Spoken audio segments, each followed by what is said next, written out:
Sir ये बात अलग है कि सब अपनी अपनी राजनीतिक विचारधारा अलग रखते हैं, लेकिन आप ये जो मैसेज डाल रहे हो ना कि बीजेपी की कार्यकाल में ना तो जवान सेफ है ना ये है। सर मेरी पोस्टिंग 2006 में जे.एंड.के में थी, कुपवाड़ा में। वहाँ पे बॉर्डर पे एक रूल था, no first fire no more than 11 NM, यानी कि जब तक पाकिस्तान की तरफ से एक भी फायर नहीं आ जाता तुम कोई फायर नहीं करोगे। नो मोर देन 11 MM मतलब वो हमारे ऊपर RPG चलाएं, मोटरार चलाएं, कुछ भी चलाएं, हम 11 MM से ऊपर का राउंड नहीं चला सकते थे वहाँ पे। मेरे हाथ पे ओम गुदा हुआ है। इस ओम के गुदे होने की वजह से मुझे हाथ में रुमाल बांध के ड्यूटी करनी पड़ती थी वहाँ पे। अगर उनको ओम दिख गया ना तो छोटे छोटे बच्चे पत्थर मारना शुरू कर देते थे।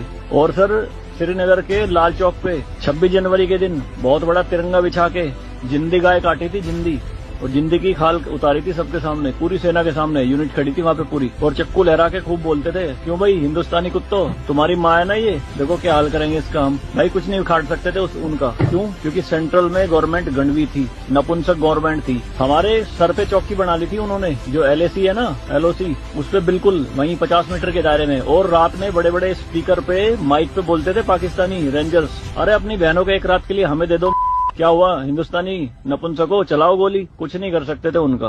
2014 में जब गवर्नमेंट चेंज हुई तो सेना अध्यक्ष बिपिन रावत साहब जब उनसे मिले तो उन्होंने बताया कि बॉर्डर के हालात खराब है सर, छूट नहीं है जवानों को कुछ भी। तो PM मोदी ने कहा था कि छूट मेरी तरफ से पूरी है, मैं नहीं जाऊंगा वहां लड़ने, तुम जाओगे।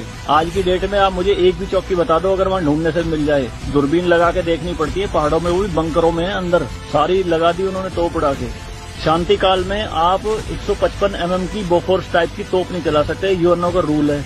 लेकिन 2014 में ये बोफोर्स भी चली जे.एंड.के में पाकिस्तान की तरफ चौकी उड़ाने के लिए।